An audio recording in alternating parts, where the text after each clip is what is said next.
Los saludo y doy la bienvenida al ciclo de conversaciones constituyentes de la Universidad O'Higgins en la 9ª sesión de candidatos a convencionales del distrito 15 y 16.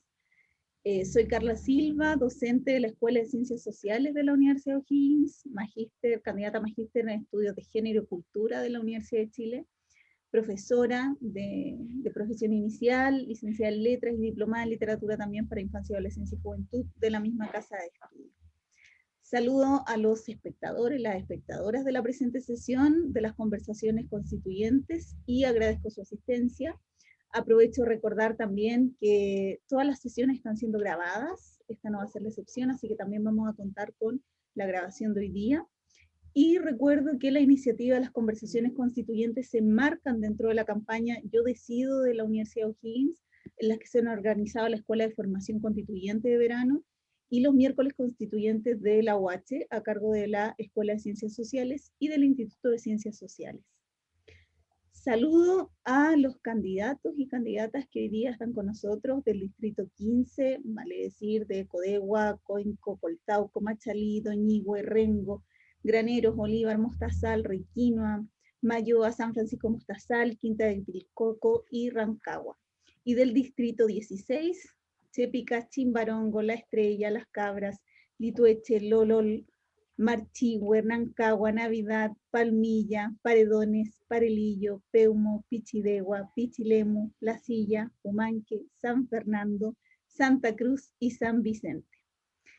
Los candidatos participantes y candidatas participantes de la sesión de hoy día del Distrito 15 nos acompañan José Antonio Ramírez, de la lista Apruebo del Partido por la Democracia, Alvin Saldaña Muñoz, de Movimientos Sociales Autónomos Independientes, y por el Distrito 16, Pamela Morales Roldán, de lista Sexta Unida Independiente, y Gisela Holguín Godoy, de Federación Regionalista Verde Independiente. Les comento un poquito de la modalidad de la sesión para que tengamos una sesión productiva en el debate y también en los tiempos. Vamos a tener una ronda de preguntas.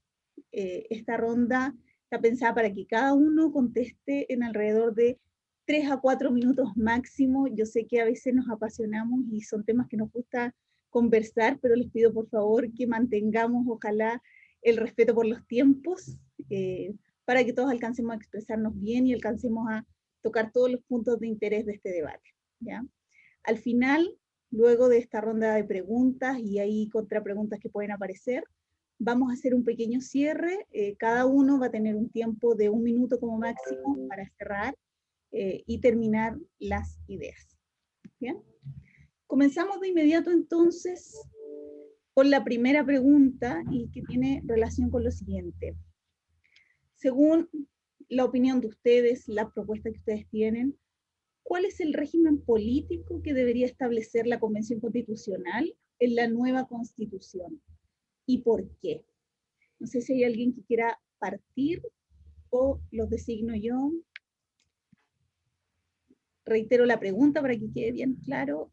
¿Cuál es el régimen político que debería establecer la nueva Convención Constitucional en la nueva Constitución, disculpen, y por qué?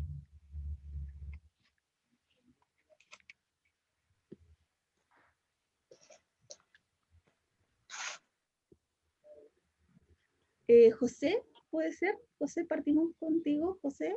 Bueno, encantado. Bueno, primero, gracias, Carla, por la presentación, la invitación, a los colegas y amigos que están como candidatos, y veo aquí en la pantalla a Gisela, a Pamela y a Alvin. Como siempre, es grato estar además en la universidad, ¿no? Que es un espacio que permite debatir con ideas, con pluralidad, y es un ejercicio académico y democrático muy importante. Bueno, el régimen político ha sido un tema que se ha debatido, como sabemos, desde la historia de la República, hacia 1818, cuando tuvimos que tomar una definición si seguíamos un sistema más bien norteamericano, presidencial, o ir hacia un parlamentarismo ya en esos años, y por tanto eh, cada cierto tiempo que vienen crisis potentes, volvemos a plantearnos cómo gobernamos. En 1891, claro, durante el gobierno del presidente Balmaceda, que termina con una crisis muy importante, y ahí viene un periodo que se llamó parlamentarista, porque había un fuerte rechazo al presidencialismo que se había llevado hasta ese momento, y con una crisis con el liderazgo del presidente Balmaceda. Hacia 1925 volvemos con otra crisis que terminamos con otro gobierno de carácter más bien presidencialista, con Arturo Alessandri Palma, y en 1973, con la crisis del presidente Allende, tenemos una dictadura. Cuando volvemos con la Constitución del 80, tenemos un régimen nuevamente presidencialista, que se llama cesarismo presidencial. O sea, nunca hemos tenido un gobierno tan lleno de facultades, competencias y atribuciones por parte del presidente de la República. Eso lo vemos ahora a propósito del retiro del 10%, que no obstante que haya una mayoría importante para reformar la Constitución, el presidente dice que solamente él tiene iniciativa para los cambios social, económicos, tal como son las pensiones. Ustedes saben, he sido defensor del 10% en el Tribunal Constitucional, en el segundo retiro, y ahora también soy defensor, en ambos casos gratuitamente. Me han pedido y he aceptado ser defensor ante el Tribunal Constitucional, y en ambos casos el presidente, el gobierno, ha planteado que solo ellos tienen la iniciativa para reformar el régimen de pensiones, incluso aunque se cambie la Constitución. Yo soy partidario de un gobierno, se llama semipresidencial para que la gente lo entienda, porque hay muchas denominaciones dentro de lo mismo, pero técnicamente no es en la denominación. Pero para entendernos, es un presidente de la República, elegido por el pueblo, en mi opinión, jefe de Estado, que maneja las relaciones internacionales, la defensa del país, las grandes decisiones políticas, y luego un primer ministro que es el líder del Parlamento, que goza también de elección popular, porque va a ser el parlamentario del sector más votado, el líder del Parlamento, que pasa a tener la conducción política el día a día, el que se relaciona con el Parlamento, porque además es parlamentario y primer ministro, y ahí se desarrolla el debate permanente en legislativo y de gobierno, de la toma de decisiones de respaldo al gobierno. Y soy partidario de avanzar hacia un unicameralismo, una cámara, por decirlo así, de representantes, no dos, y el Senado tendría otras atribuciones como la designación de los jueces, el manejo, la opinión en las relaciones internacionales, en grandes decisiones de Estado, pero no en la función legislativa. Sería un Senado más bien vinculado a las regiones, y en las regiones tendríamos un parlamento regional. Lo que hoy día tenemos un gobierno regional sería un gobernador regional elegido por la región, y un parlamento regional unicameral elegido por la región. Entonces, eso es un poco los titulares de lo que yo pienso podría avanzarse en un sistema en la nueva Constitución. Muchas gracias, José. La verdad es que es un tema bien complejo porque habla de la representatividad, ¿cierto? Y cómo se manejan los poderes. Así que veamos qué nos dicen los demás. Alvin.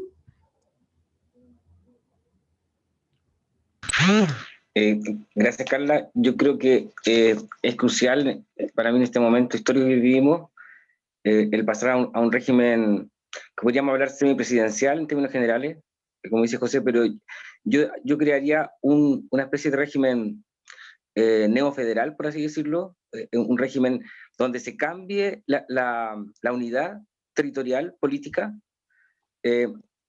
¿A dónde voy con esto? Yo creo que hemos vivido con un divorcio entre la participación social efectiva, por una parte, y el gobierno central, entre las decisiones en términos de impacto ambiental también, y la autoridad central. Y en general, vemos el centralismo como un foco de nuestros males, de una estructura antigua, colonialista, patriarcal, media monárquica. Por ejemplo, vemos en el tema del estudio de impacto ambiental, donde al final el gobierno central es el que define si un proyecto se hace o no, y la comunidad puede oponerse, y la comunidad científica puede oponerse, y el gobierno central lleva adelante igual el proyecto. Eso es casi monárquico. Entonces, y por otro lado vemos que nuestro país, su principal riqueza, como en cualquier lugar del mundo, es nuestra madre naturaleza. de ahí proviene toda nuestra riqueza. Entonces vemos, por ejemplo, que el desierto está avanzando, el desierto está desertificando completamente la quinta región, está entrando a la sexta región, y se ha divorciado, que es un problema del sistema capitalista actual, se ha divorciado la economía y la ecología, cuando son palabras que tienen la misma raíz, que tienen que ver con la administración de la casa. Y la ecología tiene que ver precisamente con el conocimiento de cómo funciona esa casa.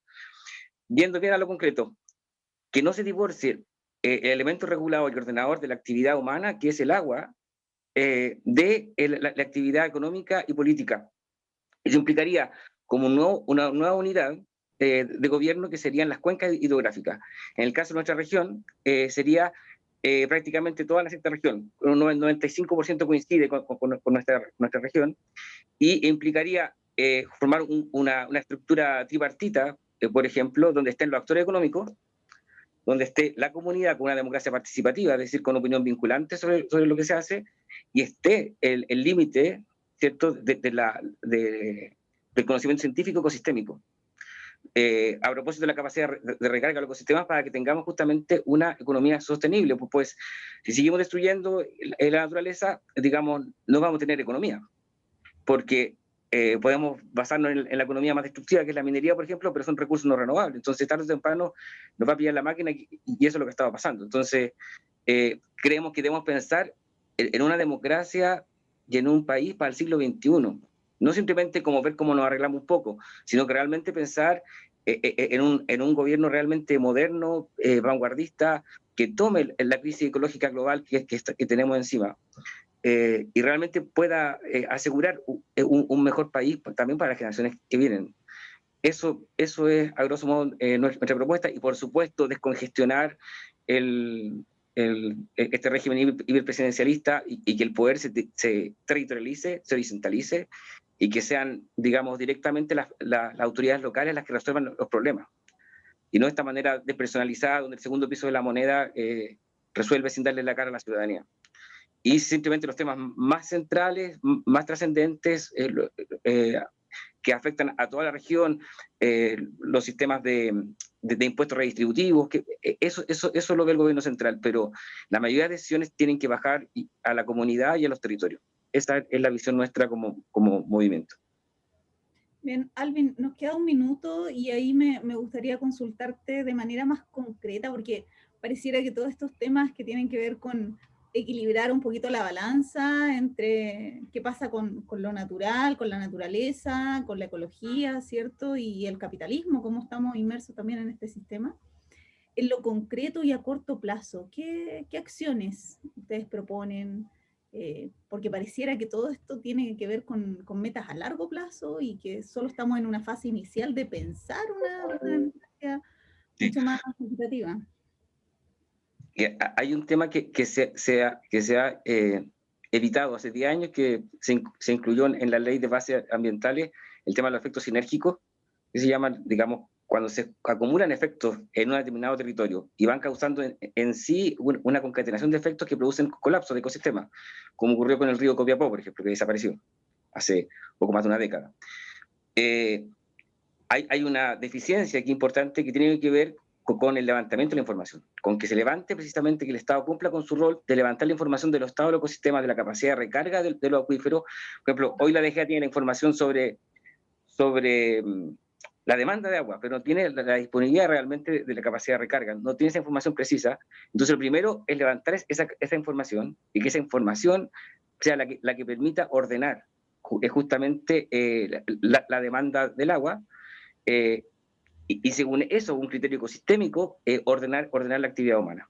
¿Qué implica esto? Que Santiago tendría que, por ejemplo, empezar a transformarse y dejar de ser esta concentración de cemento que es totalmente antinatural, que es insostenible, digamos, en términos ecosistémicos, que causa un impacto también en todo el valle, que ha desaparecido en términos naturales el Valle de Santiago, y que eso no es el país que queremos. Por ejemplo, Nueva Zelanda, que es un país desarrollado con criterios de sustentabilidad, no concentra grandes poblaciones, la reparte en su territorio, y justamente se vela por ese desarrollo armónico, que es parte del desarrollo natural.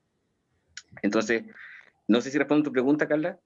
Sí, me parece que por ahí podríamos empezar a pensarlo ya más en concreto, ¿no? Súper bien, sí. Alvin. Pamela,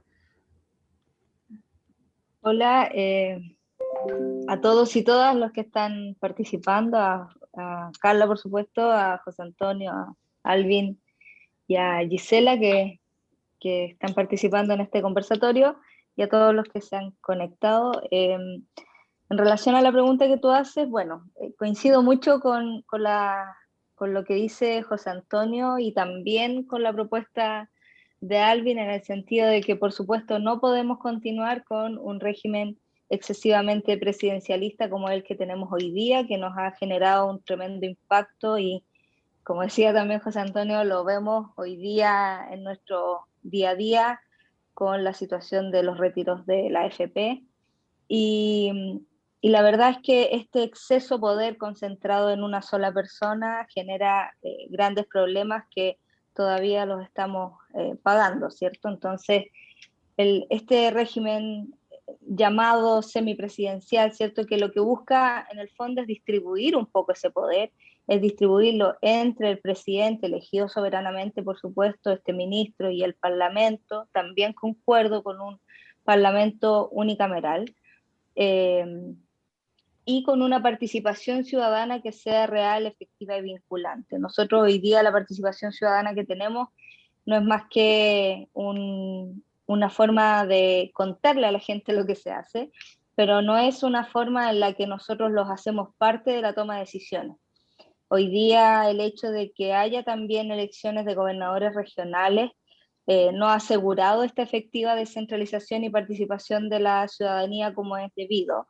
Se creó además una figura paralela a este gobernador regional, que es el delegado presidencial. Por lo tanto, la verdad es que la desconcentración del poder no está siendo efectiva, y eso es parte de las problemáticas que tenemos hoy día y que vienen heredadas, por supuesto, de esta Constitución.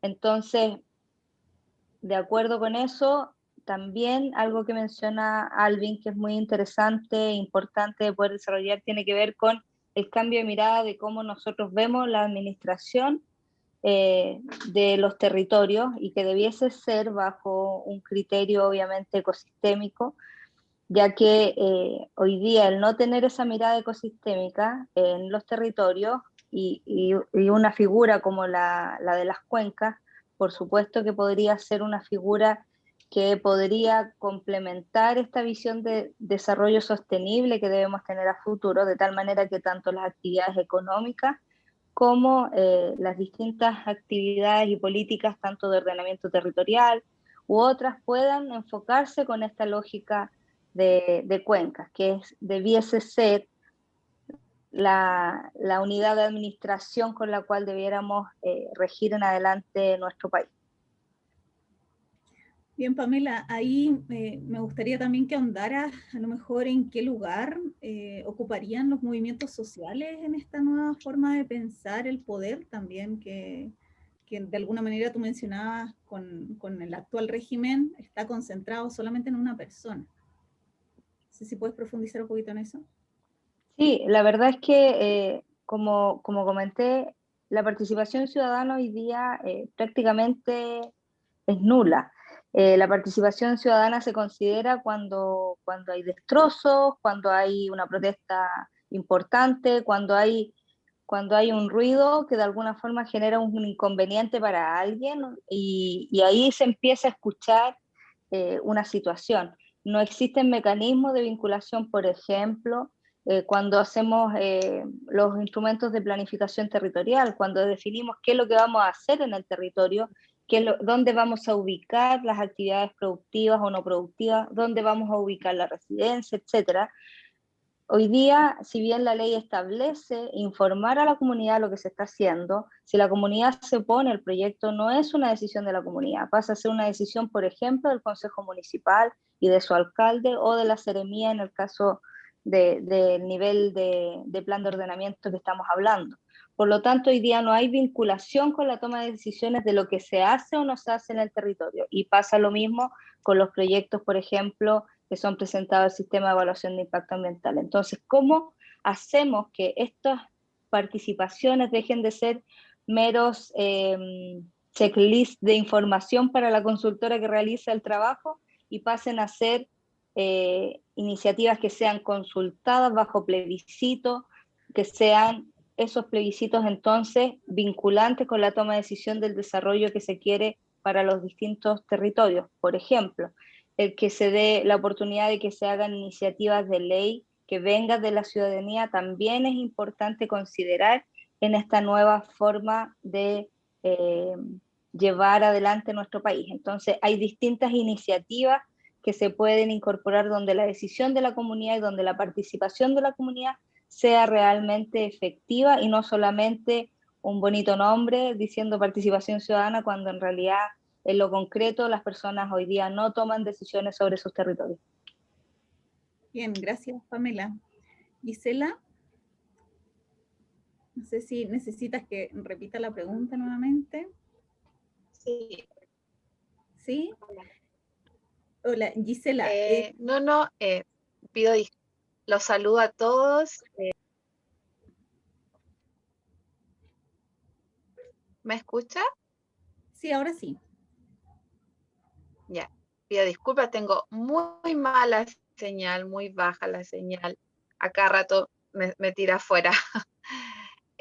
Así que voy a responder cortito. Estoy escuchándolo, lo que alcancé a escuchar.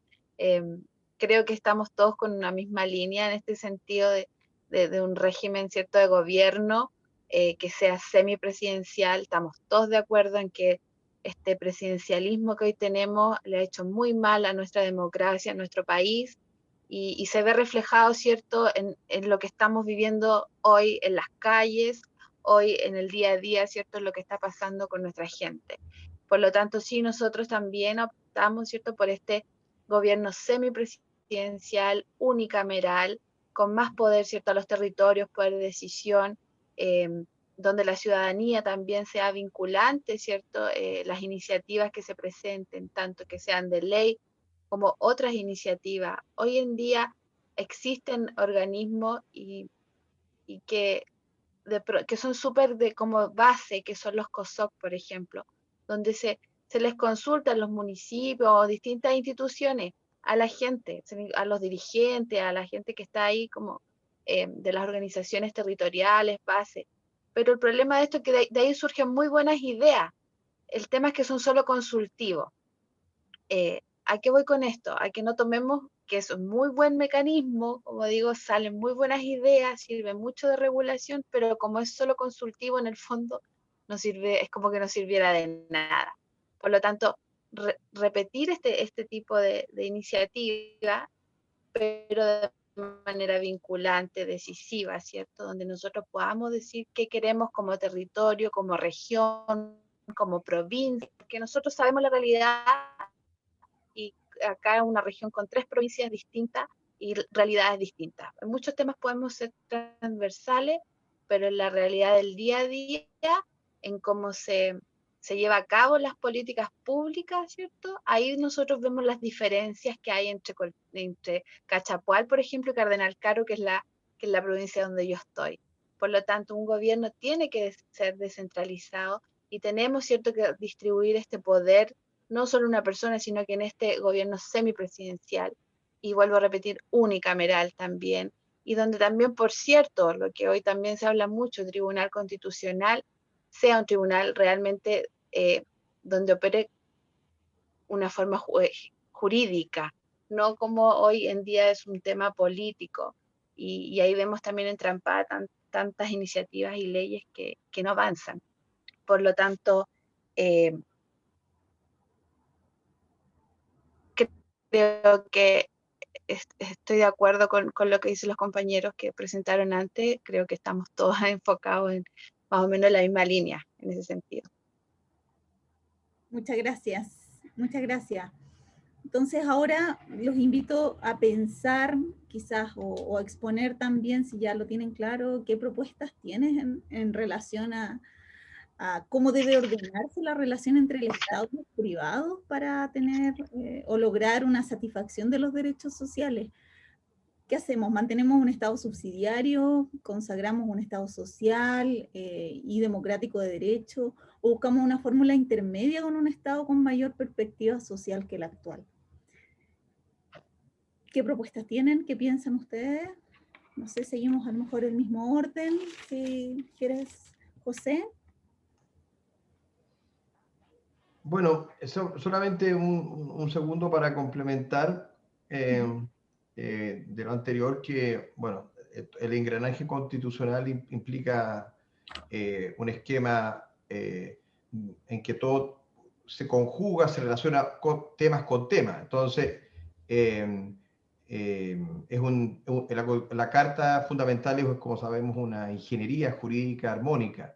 Dentro de eso, al régimen político hay que agregarle algo que yo entiendo que Alvin iba por esa línea, y lo dijo creo que Pamela también, que es todo el capítulo que se necesita fortalecer de la participación ciudadana. Para eso hay varios mecanismos, entre ellos la iniciativa popular de ley, por ejemplo, que resolvería el problema del 10%, iniciativa popular de ley, iniciativa de reforma constitucional, por parte de la ciudadanía, revocatoria o recall, el sistema que todos conocemos de revocación de autoridades, por ejemplo, además del plebiscito y referéndum. Luego, bueno, ahora al tema que tú señalas sobre el rol del Estado, aun cuando la Constitución actual habla del bien común, como sabemos dentro del capítulo primero, sin embargo, luego las garantías constitucionales que están en los capítulos posteriores no resuelven el problema del Estado solidario, el Estado benefactor, que se ha denominado por la doctrina alemana el Estado social y democrático de derecho, que pasa a adaptarse esa nomenclatura en la Constitución del 78 en España, y luego ha sido recogida de alguna manera por otras constituciones, podemos hablar de la portuguesa, en fin, con esa nomenclatura que da a entender a un Estado solidario, un Estado que es más que el benefactor, es un Estado proactivo en búsqueda de mejorar la situación de las personas. Y por eso, más allá del capítulo primero actual, que habla del bien común, luego todo el capítulo de derechos y garantías constitucionales se ha mantenido, a pesar de todas las reformas constitucionales, intacto. O sea, todo lo que es en fácil, la educación, la salud, la jubilación, la vivienda, en fin, todos los derechos económicos, sociales y culturales están exactamente igual que en la Carta de la Dictadura, no se ha modificado, y de ahí que el estallido social se focalizó en gran parte en mejorar la condición de vida de las personas, porque lo que hace la Carta Fundamental, y está bien eso, que es el libre emprendimiento, el fortalecer la iniciativa económica privada, lo cual es correcto, el derecho de propiedad, pero hay un vacío enorme, un forado que hay que cambiar completamente, por eso necesitamos una nueva Carta Fundamental, de todas maneras, para establecer el Estado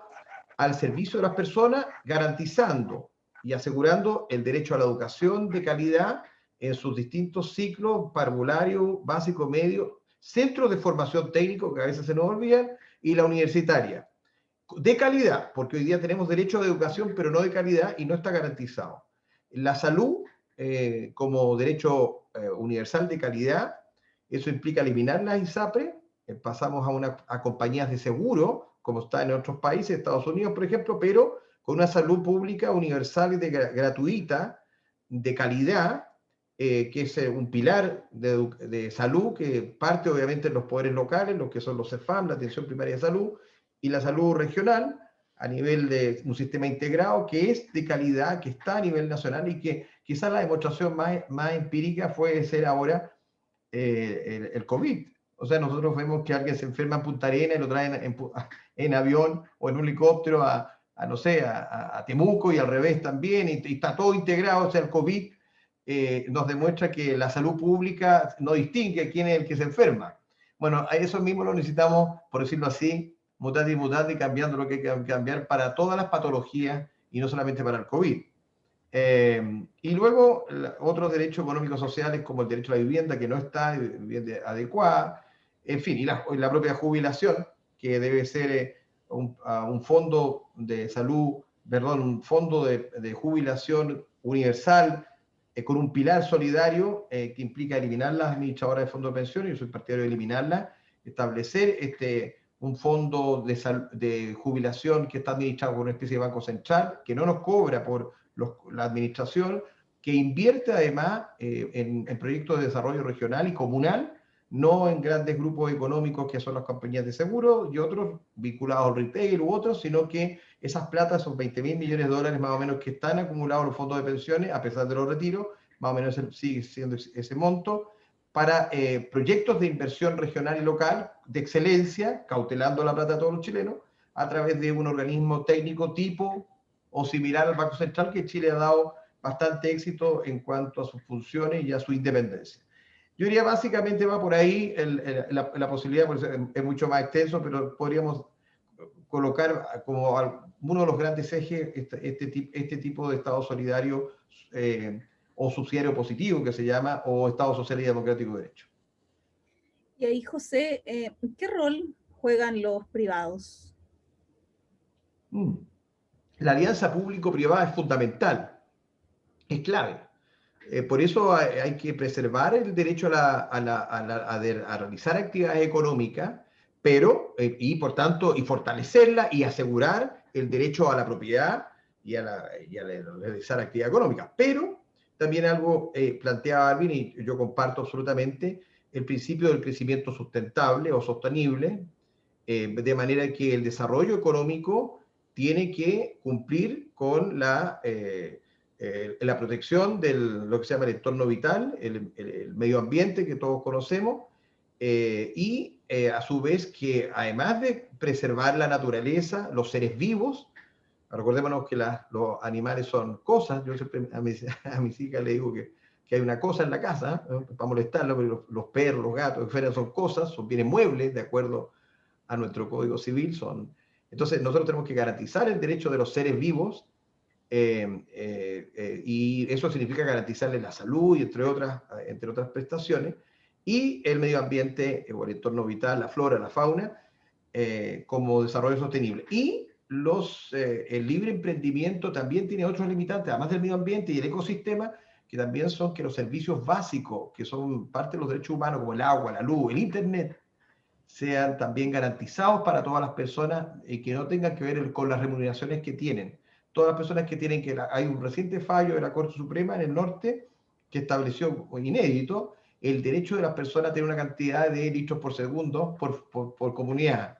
O sea que todas las personas tienen que, aunque no tenga plata, por decirlo así, tienen que tener agua necesaria para agua potable, luz, internet, o sea, y en la medida que tú tienes una mayor remuneración, obviamente tienes acceso a otros bienes, a lo mejor, pero tú tienes, por el hecho de ser un ser humano, un basamento, un estamento mínimo, fundamental para poder vivir, y eso tiene que estar y lo vamos a colocar en la nueva Constitución.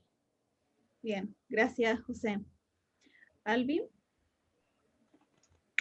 Gracias, Carla. Yo concuerdo con José Antonio en esto del Estado social de derecho, democrático de derecho, donde se garantice un piso mínimo. Para mí, la razón de ser de que exista un Estado es justamente ese, asegurar dignidad a todas las personas. Ahora, ¿cómo se realiza eso?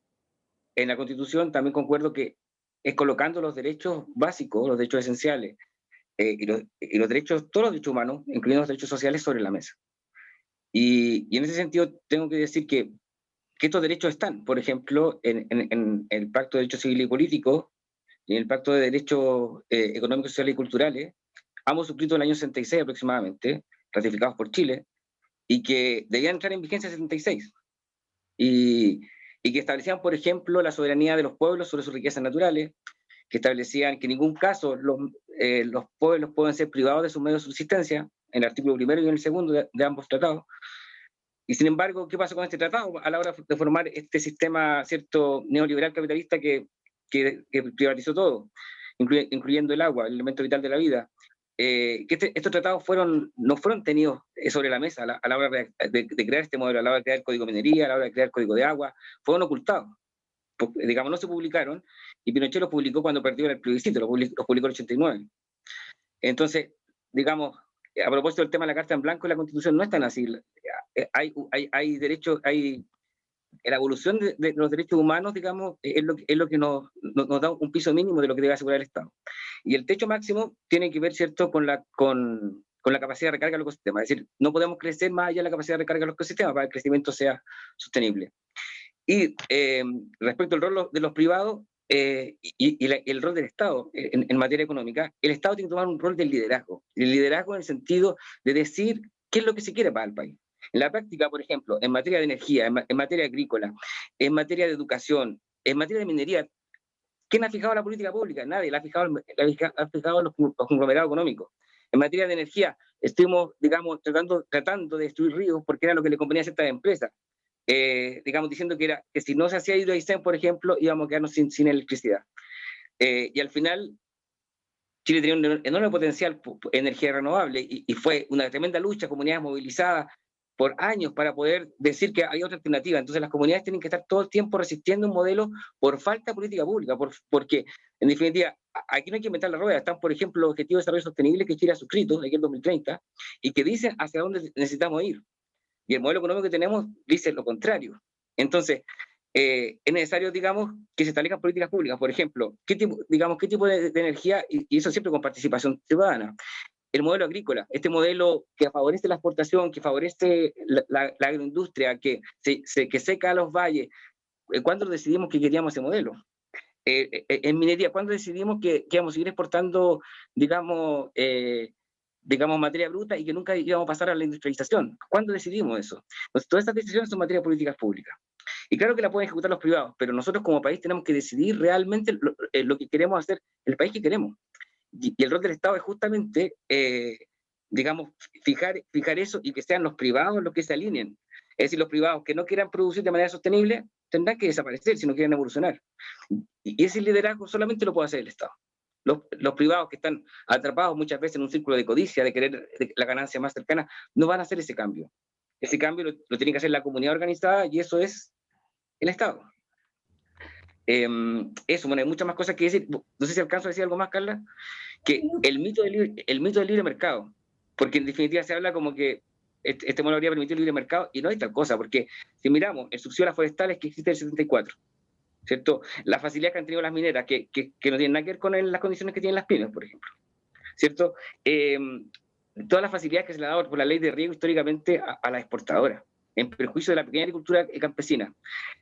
La ley de pesca, ¿para qué decir? Entonces, como que parece que ha sido el mercado el que ha inflado estos grupos, y no, han sido decisiones de políticas públicas hechas bajo cuerda, digamos, sin transparencia y sin participación social, las que han permitido que estos grupos se inflen.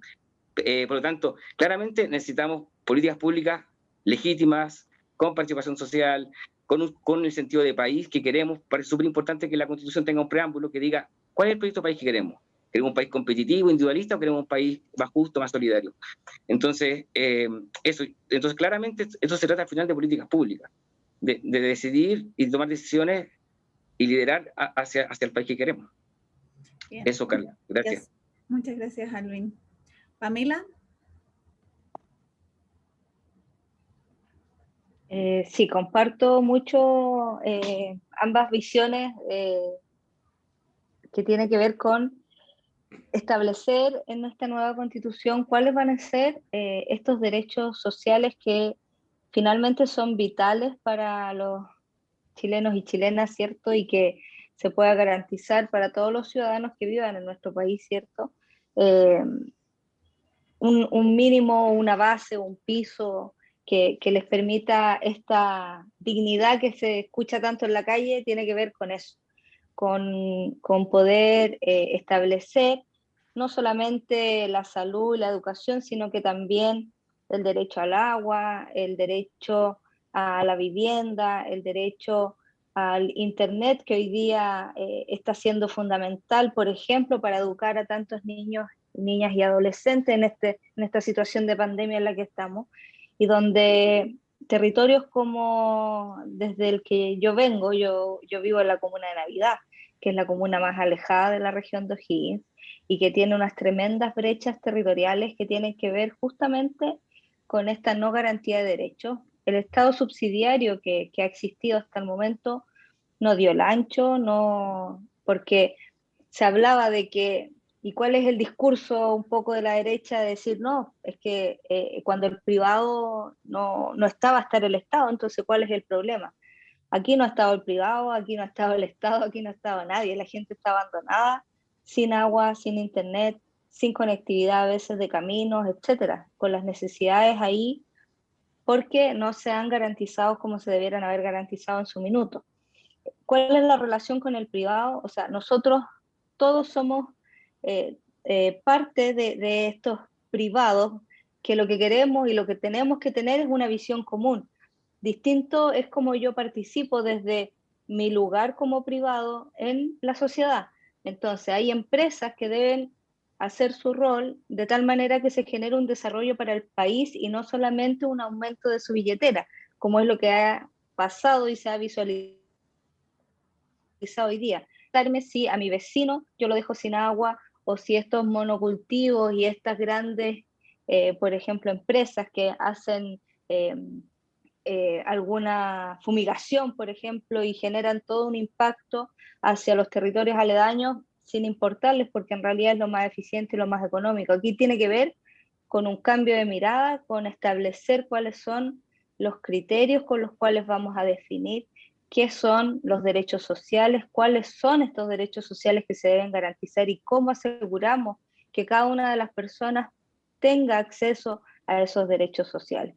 Y con ello, esta relación con los privados debe ser de la mano con esta mirada más humana hacia cada uno de los habitantes de nuestro país, y ahí construir este nuevo Chile que queremos se construya con estas nuevas bases, que tiene que ver con inclusión, que tiene que ver con igualdad, que tiene que ver con solidaridad, que tiene que ver con muchas de las cosas que carece esta Constitución. Claramente carece de todas estas cosas porque fue construida en dictadura, porque fue construida para privilegiar a unos en desmedros de otros, fue para poder generar condiciones en las cuales se pueda privatizar todo y con eso sacar riquezas hacia grandes poderes económicos, y lo vemos, y lo mencionaba también Alvin ahí en varios ejemplos en cuanto a, por ejemplo, estos cultivos agrícolas a la ley de pesca. O sea, hoy día el caso del senador Orpiz da cuenta de cómo se ha manejado el país. El país no había sido manejado por las políticas públicas que creemos todos los chilenos y chilenas a través del voto soberano que le hemos dado a nuestro Parlamento, debiera decidir cómo se trabaja la pesca, por ejemplo, en nuestro país. No, fue Corpesca quien le dijo al senador cómo tenía que ir redactada la ley para que pudiera beneficiarse, sin importar si eso generaba algún daño medioambiental y sin importar qué pasaba con los pequeños, con la pesca artesanal o con los recolectores de orilla. Entonces, aquí tiene que ver con un cambio de mirada, tiene que ver con un enfoque distinto y con este estado que debe ser más equitativo, inclusivo y solidario. Gracias, Pamela. Gisela. Sí, bueno, concuerdo en muchas cosas con los compañeros, y creo que ya no más Estado subsidiario. Creo que es un grito que ha sonado fuerte desde los movimientos sociales, desde la gente común como nosotros, no más Estado subsidiario, porque eso no nos garantiza absolutamente nada, al contrario. Hemos perdido como pueblo, y mucho. Y aquí han ganado solo algunos, ha ganado la élite, ha ganado incluso una clase política que hoy más que nunca creo que ha sido, nosotros hemos estado viviendo la peor clase política en la historia, es la que nos ha tocado a nosotros. Creo que tenemos que construir un nuevo modelo, un modelo que se centre en las personas, en los derechos humanos, en los derechos sociales, que respete, ¿cierto?, la multiculturalidad que tenemos como país, que respete a nuestros pueblos originarios, ¿cierto?, y su autodeterminación.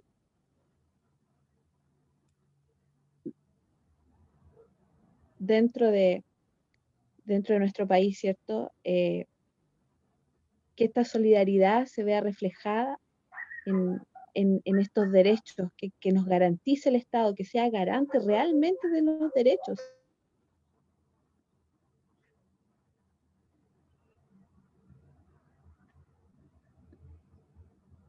Gisela, no te escuchamos.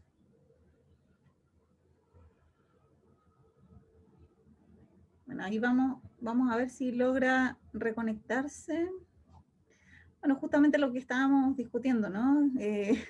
el acceso a derechos que hoy en día, sobre todo en este contexto, son básicos, como el acceso al Internet, por ejemplo, a la conectividad. Ahí quería preguntarle a Gisela, pero quizás ustedes también me pueden responder. ¿Qué les parece? Bueno, ahí vuelve Gisela a ver si se puede terminar la idea. Gisela, ¿me escuchas? Sí, sí te escucho. Perdón, es que, Termina nomás, termina tu bueno, idea. Sí, una de estas cosas que tenemos es el tema de conectividad. sí, eso estábamos conversando. Pero sí, y finalmente es que nuestros derechos, mira, cuando nosotros vivimos en zonas rurales, todas las demandas sociales que hoy día tú escuchas en las calles se acrecentan más en las zonas rurales.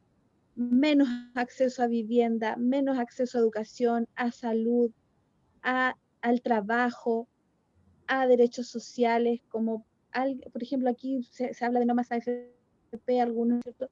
Nosotros, yo soy una trabajadora del mar, ni siquiera podemos decir no más AFP porque ni AFP tenemos, no tenemos ninguna cobertura en ningún ámbito social de nuestras vidas.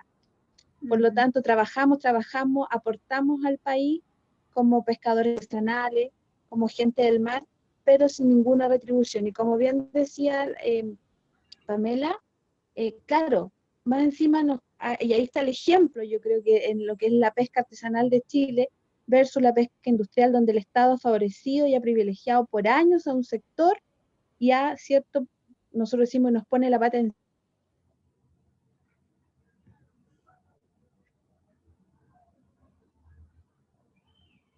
Ahí se cortó de nuevo.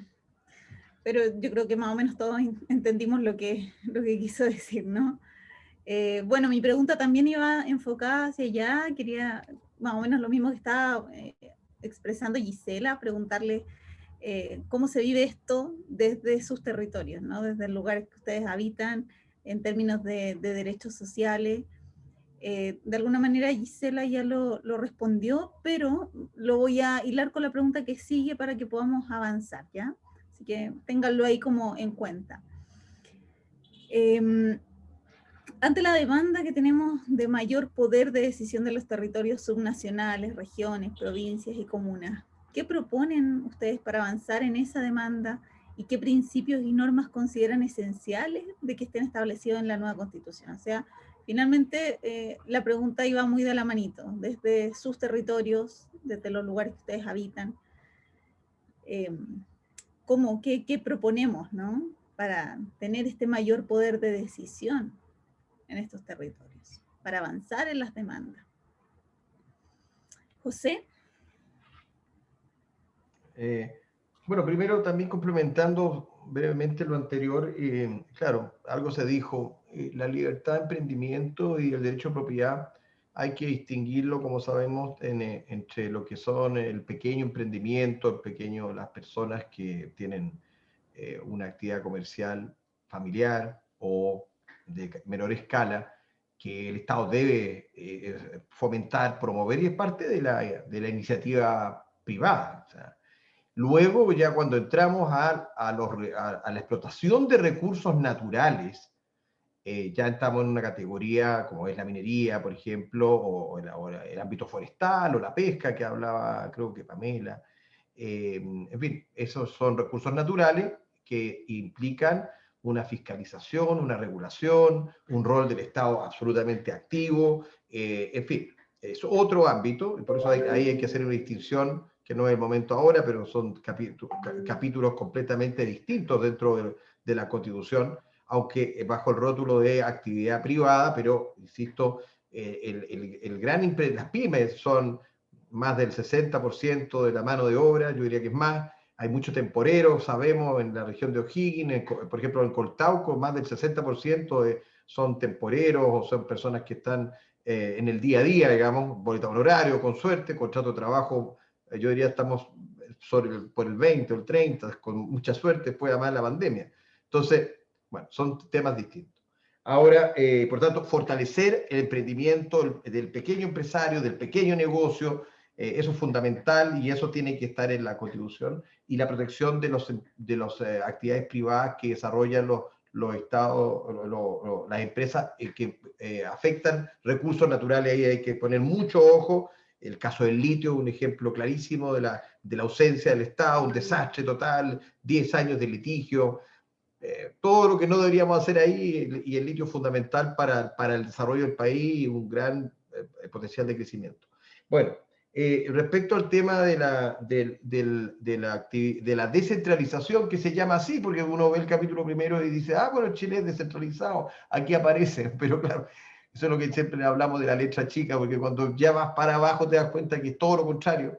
El gobierno regional tiene que tener competencias, atribuciones mucho mayores. Ahora hay un paso porque se va a elegir el gobierno regional, pero tenemos un delegado presidencial, que eso es un enredo, que eso va a ser una convivencia muy tortuosa, ¿eh? La cohabitación francesa del presidente y primer ministro, pero eso es una cohabitación con nivel, diría yo. Aquí tenemos un delegado presidencial muy extraño, que está dentro de la región. Eso obviamente va a ser un foco de conflicto permanente. El gobernador debe ser elegido por la región con competencia, atribución y con una fuerte fiscalización por parte de la ciudadanía, con mecanismos de participación ciudadana que no están.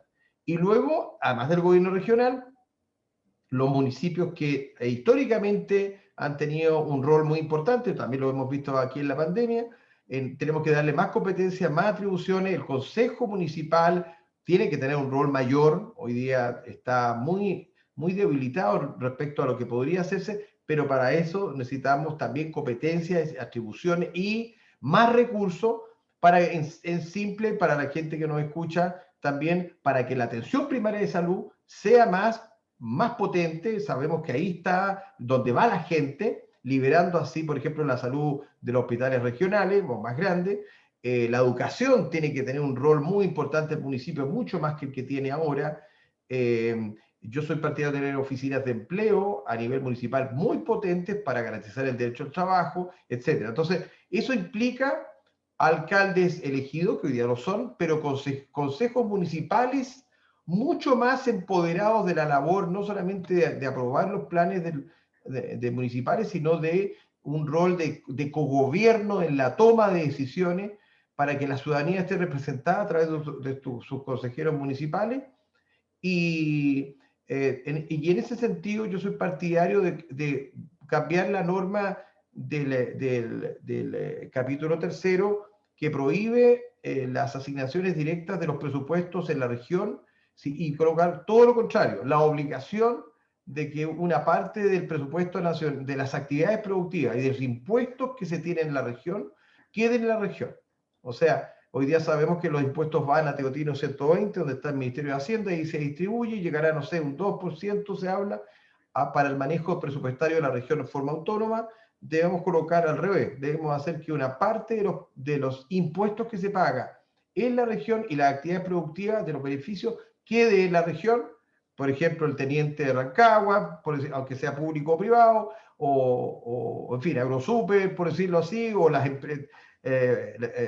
Hablando del distrito 16 también, que hay todo un sector vitivinícola potentísimo. En fin, ahí debemos colocar el foco en que los beneficios queden en la región, y que los trabajadores, Carla, que trabajan en esas empresas estén en un porcentaje importante, con residencia en la región, capacitados en la región. Eso implica centros de formación técnica, universidades focalizadas con las actividades productivas de cada región. Hay un trabajo enorme para que no solamente poner descentralización en un artículo, sino que tenga una garantía real, que eso es con plata y con recursos, y eso implica sacarle al Poder Central las competencias que hoy día tiene. No es fácil, y en la Constitución es el momento, la nueva Constitución, para hacer ese salto que Chile nunca quiso hacer. Porque creo que Alvin hablaba del Estado federal, esa discusión la tuvimos en algún minuto, se perdió en nuestra historia republicana, y hoy día yo la verdad creo que con 18.400.000 personas es chiquitita la población, ¿no? Yo soy partidario de grandes grupos territoriales que estén relacionados, vinculados entre sí. En fin, eso va a implicar una distribución territorial distinta. No sé si me lanzaría 16 regiones como hoy día tenemos. Yo creo que ahí hay que hacer un trabajo para que las regiones tengan una relación en su desarrollo, para que sea más armónico y asegurar el crecimiento, y no solamente el titular en la Constitución. Bien, José, muchas gracias. La verdad es que la descentralización es un concepto que venimos escuchando hace tantos años y parece que quedó solamente como en el plano simbólico, y en la práctica ha sido muy complejo llevarlo, ¿no? Solo agregar que tuve 10 años haciendo clases de descentralización en la Universidad Católica. 10 años. Al final del curso se terminó. Porque, es verdad, porque había alumnos, pero al final era teoría. Teoría Claro. de la descentralización. Alvin, Bueno. continuamos. Sí, sí, yo voy a partir justamente por lo que dices tú, Carla, que desde que se declara la Constitución del 80 que el país se va progresivamente a centralizar, a que se da un pasito a la elección de gobernadores regionales, han pasado 41 años. Entonces, realmente es como una toma de pelo. Claramente hay un problema en Chile con el tema de descentralizar. Hay una élite económica, política que está ahí en Santiago, firme, y que necesitamos descomprimir el poder también, por temas también de innovación, de competitividad, por muchas razones. Yo creo que hay muchas cosas que hacer. Yo cuando planteo el tema del Estado federal, no hablo de un Estado federal clásico, sino que de algo más mixto, de algo más flexible, de algo más a nuestra medida, y que la única manera de unir economía y ecología para mí es el sistema integrado de cuencas como forma de distribución de la actividad económica, y ahí que haya participación vinculante en la planificación territorial, en la decisión del modelo de desarrollo, que tiene que ver con la decisión de la comunidad vinculante sobre los proyectos que causan impacto ambiental. Bueno, se me va un tema que había anotado. Bueno, el tema del derecho a la vivienda y al derecho a la vivienda, al barrio y a la ciudad, como los movimientos en relación a la vivienda establecen, que en el fondo no solamente el derecho a tener una vivienda digna, sino también a tener un barrio digno, accesibilidad a nivel de ciudad, porque vemos las enormes brechas que hay de accesibilidad, dependiendo del sector económico, las enormes brechas que hay en servicios, las enormes brechas que hay en áreas verdes. Ahí es súper notorio las enormes brechas que hay, y obviamente las personas pudieran elegir, no elegirían vivir en una selva de cemento.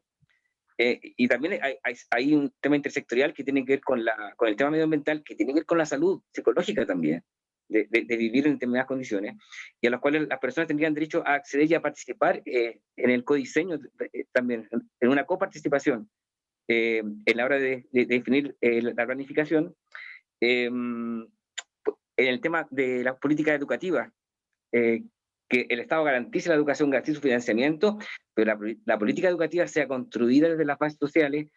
Hay un montón de educadores y educadores con ideas innovadoras, se han capacitado, se han formado y que han truncado en este sistema vertical, ¿cierto? Que anda un ministro diciendo lo que hay que hacer, ¿cierto? Sin tener la experticia tampoco y el conocimiento de aula. Estos desmanes, ¿no?, que ocurren con el sistema centralista. Entonces, en una política educativa construida desde las bases, una política de salud construida desde la base, porque tenemos una política que tiende a homogeneizar, a dar una atención estándar, que no diferencia de la atención del adulto mayor, que es muy adultocéntrica también. Entonces, todos esos errores, digamos, propios de autoridades centralistas se corrigen construyendo las políticas participativamente desde las bases. Y eso hablamos de participación vinculante.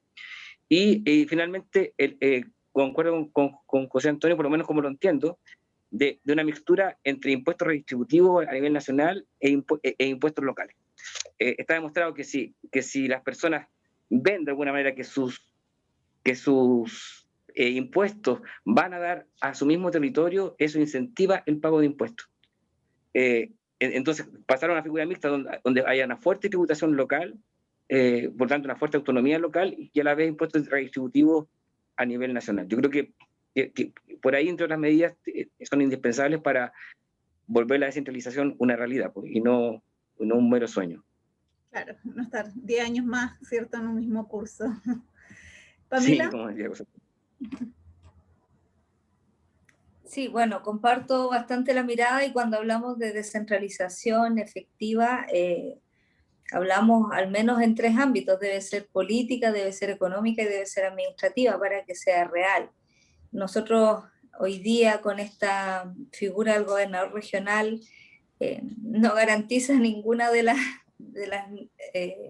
las otras figuras necesarias para poder implementar una descentralización real. Entonces, menciono y recalco que esta figura del delegado presidencial lo único que va a hacer es un problema nada más, y tiene que ver porque finalmente esta decisión de generar un gobernador regional, de quitarle poder, ¿cierto?, al intendente o al presidente que lo llevaba a través del intendente en su minuto, no llegó a acuerdo, y por eso es tan importante hoy día y es tan histórico este momento de estar redactando una nueva constitución. Llevamos mucho tiempo viviendo en democracia y en ese tiempo no se ha logrado llegar a los acuerdos necesarios para poder generar estos cambios que hoy día se necesitan.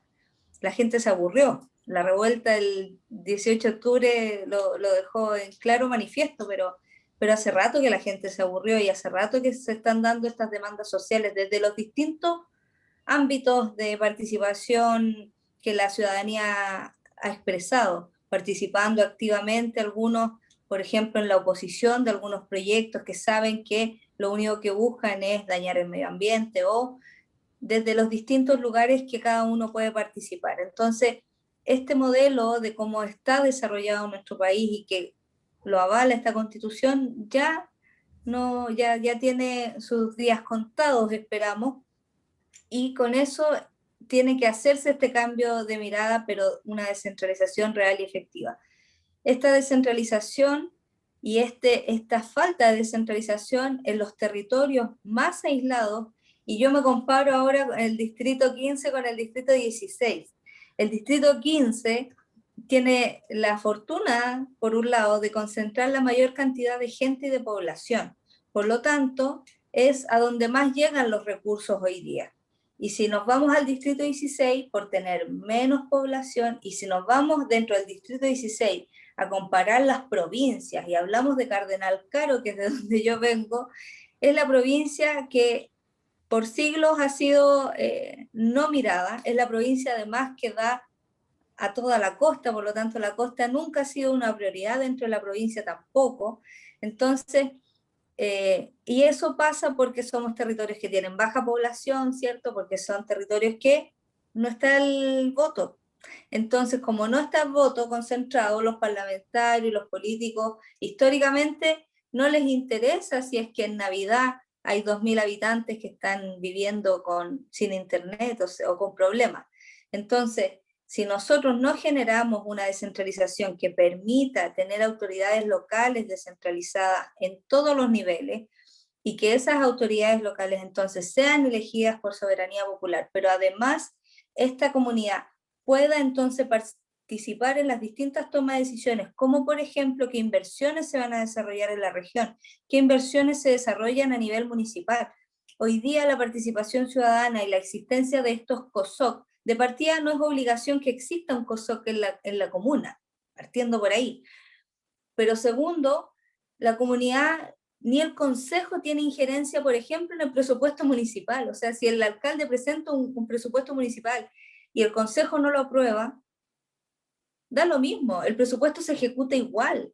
Entonces, hoy día nosotros no tenemos efectivamente una descentralización política, administrativa y menos económica. Efectivamente, ¿qué es lo que pasa y lo que uno escucha en el cotidiano? Dice, bueno, yo pago mi patente del auto en tal comuna porque yo quiero que en esa comuna los caminos estén como la gente, porque se supone que yo estoy pagando ahí, y eso es falso. El 100% de las patentes no queda en los municipios donde se pagan las patentes, eso se va al fondo común municipal que es redistribuido, y eso pasa con muchas cosas. Y si nos vamos a las grandes empresas tienen todas casas matriz ¿en qué comuna? En Las Condes, en Vitacura, en Lo Barnechea, y allá donde llega la plata. Pero ¿dónde tienen sus empresas? ¿Qué pasa aquí en el distrito 16? Está AgroSuper, hay muchas grandes empresas, están las vitivinícolas, está una serie de empresas que no tributan ni siquiera pagando su patente comercial, sino que lo hace pagando en Santiago. Entonces, hay muchos mecanismos con los cuales se puede hacer que la comunidad participe realmente en la toma de decisiones del territorio. Lo que pasa es que no están en la Constitución y no ha habido voluntad política para poder establecer estos mecanismos y darle más fuerza por las distintas herramientas que hoy día existen. Entonces es necesario que esto se haga, este es el minuto histórico para poder hacerlo, y es a través de la Constitución, porque no ha habido en 30 años otra fórmula que arregle esta situación, generando una tremenda desigualdad territorial, tanto en nuestro país a nivel nacional como en las distintas provincias y regiones de nuestro país. Bien, Pamela, muchas gracias. Bueno, y tanto que discutir ahí, hablar, aquí todos se pasaron en los minutitos porque efectivamente parece que es el tema como de más interés, así que en la siguiente pregunta les voy a pedir que por favor nos centremos en, ojalá 3 o 4, quizás una como la más importante, pensar en cuáles son las principales demandas, amenazas y riesgos que ha planteado la ciudadanía durante los últimos años, bueno, y que se han visto sumamente acrecentadas desde el estallido, ¿no? Y que deben considerarse ustedes creen ustedes para la discusión de la nueva Constitución, ¿no? O sea, si ustedes tuvieran que pensar en 2, 3 demandas importantes que llevarían a esa discusión y a considerarla en la Constitución, ¿con cuáles se quedan? O sea, es una pregunta bien compleja porque hay tantas demandas, ¿no? Pero, ¿cuáles creen ustedes que son las más imprescindibles en los momentos que estamos viviendo? Giselle, la perdimos ahí, por eso no contestó la última pregunta, pero si vuelve ahí puede hacernos algún comentario. José.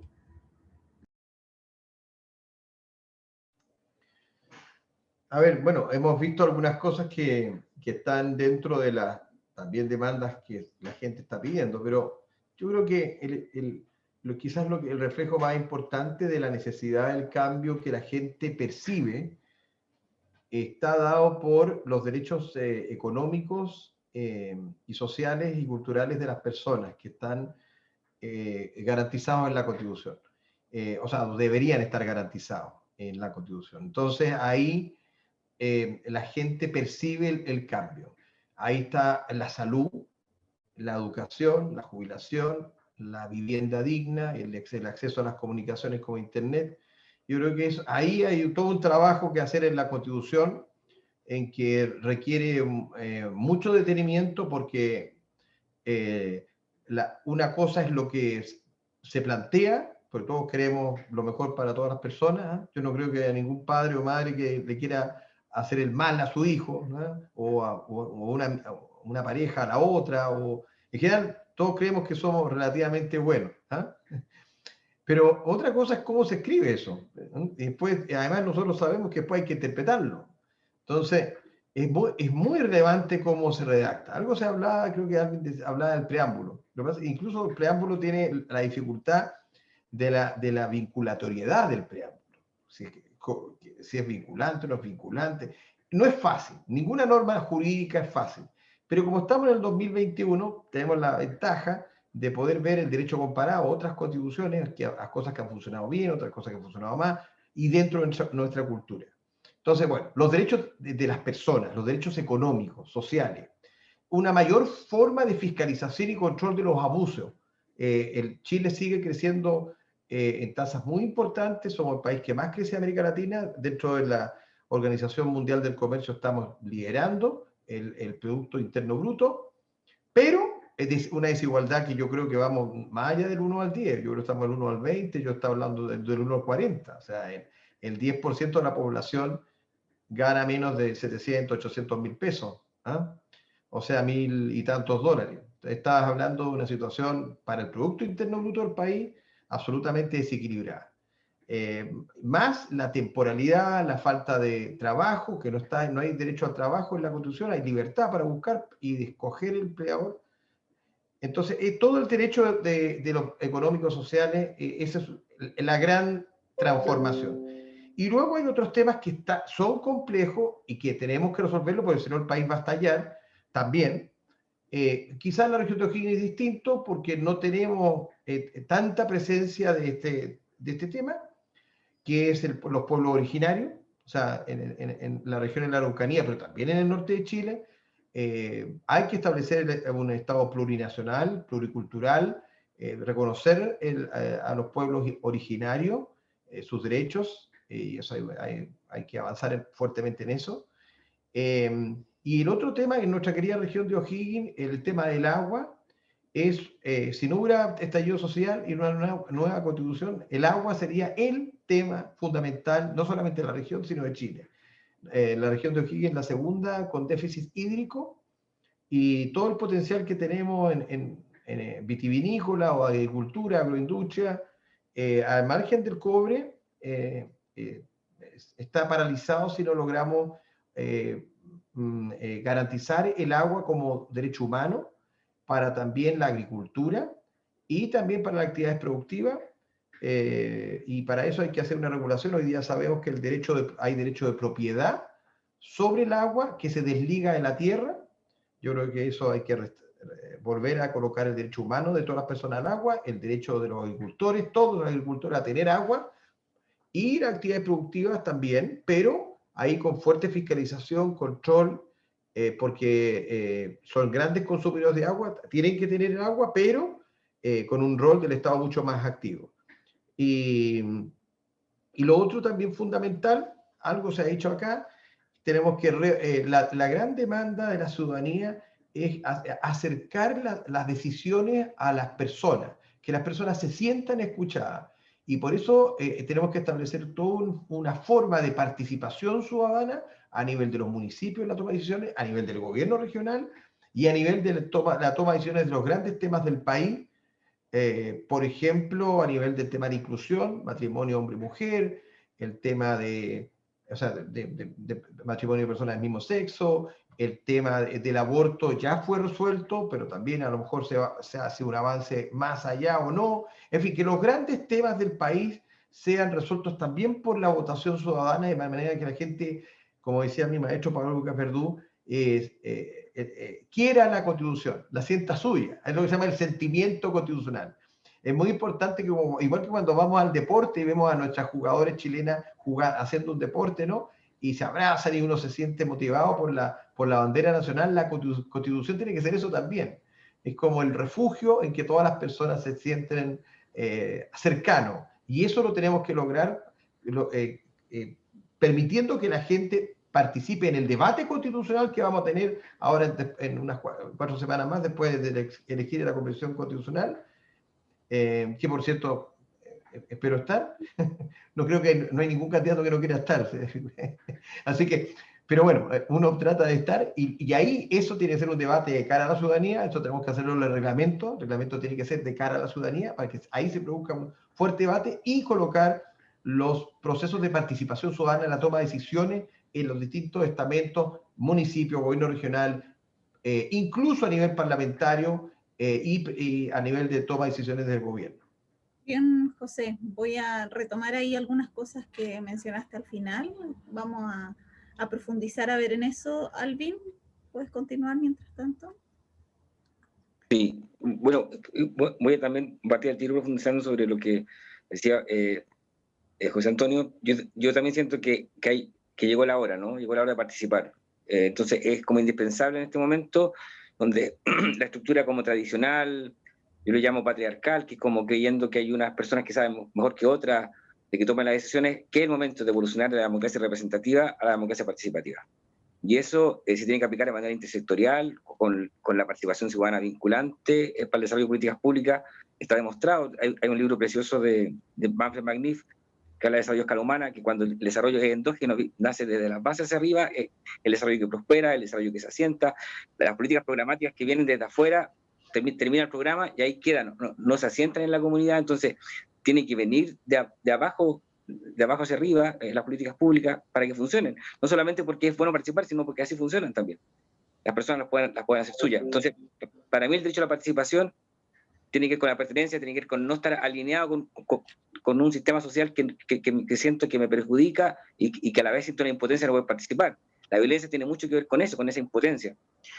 Eso por una parte. Vinculado a esto está el derecho a la educación. Yo creo que como país sabemos que es la inversión más importante que podemos hacer. Hasta gente de la derecha, digamos, lo reconoce, lo dice, pero ya, pues, entonces, realmente pongámonos en serio y pongámoslo como prioridad país, a que justamente haya igualdad de herramientas, a que todas las personas puedan desarrollar sus capacidades idóneas con las cuales vinieron al mundo, y que eso va a permitir por sí solo tener un mejor país, porque al final el país lo hacen las personas. Entonces, si aumentamos el desarrollo humano, vamos a mejorar en todos los niveles, a nivel de funcionamiento del Estado, a nivel de funcionamiento privado, a nivel de organización comunitaria, que justamente a veces falta también la capacidad de articulación por falta de desarrollo humano. Eso, el tema de la seguridad social, que es una bomba de tiempo que está estallando, ¿cierto? Era una bomba de tiempo que está estallando y que es necesario cambiar un sistema que justamente garantice pensiones dignas y que no sea usado para simplemente la especulación. Además, que más del 50% de los fondos nuestros son ocupados para proyectos que son lesivos para el medio ambiente, por ejemplo. Para proyectos que no son sostenibles, con nuestro propio dinero. Entonces, bueno, hay grande que cambiar, y para cerrar, el derecho, como enmarcándolo, el derecho de vivir en un medio ambiente sano y equilibrado, no se encuentra así consagrado en nuestra Constitución, en muchas constituciones modernas se encuentra así consagrado, y eso incluye el tema que mencionaba José Antonio, que es la base, que es el agua. No basta con una mejor distribución, es importante la justicia en la distribución, que llegue a todos los sectores, pero que hay algo que es fundamental, porque nosotros podemos distribuir mejor los huevos de la gallina a los huevos de oro, pero si el sistema hídrico colapsa, ¿cierto?, se muere la gallina, y ahí no tenemos nada que distribuir. Nos quedaría mudarnos a otro valle, a otra cuenca. Entonces, la obligación restaurativa, porque estamos a nivel de huella ecológica, Chile está sobregirado, está consumiendo el triple de la capacidad de recarga de la naturaleza. Entonces, hay que restablecer el ecosistema. Para que el agua vuelva, hay que volver a forestar. Digamos, están todas las tecnologías y los conocimientos hoy para poder restaurarlo. Y hay países que lo han hecho. Costa Rica en los últimos 20 años duplicó su bosque, porque valoró los servicios ecosistémicos que están en el bosque. Entonces, es algo que es totalmente posible y es indispensable. Creemos nosotros, las previsiones hablan de entre 30 a 50% menos de agua en los próximos 20 años para el Cachapoal, por ejemplo. Entonces, ya no podemos hacernos los locos, ya no podemos engañarnos. Entonces, aquí se requieren tomar decisiones, establecer principios en la Constitución, un principio regenerativo que obliga a restaurar los ecosistemas, un principio de equidad intergeneracional que obliga a que nosotros no podemos mermar la situación de las generaciones que vienen, un principio precautorio que ante las dudas de una actividad va a hacer daño o no, nos abstenemos de realizarla justamente por la fragilidad ecosistémica que estamos viviendo. Y así, para mí esos 4 temas, justamente combinados con este tema de la zona de sacrificio, que la sexta región está volviendo una zona de sacrificio también ambiental, y también representa una cultura de violación de derechos humanos, porque que permitamos una sacrificio representa también una cultura de violación de derechos humanos que es indispensable cambiar, y ahí tiene mucho que ver la educación. Y bien. Eso para no extenderme más. Perdón. Bien. Sí, no te preocupes. Pamela.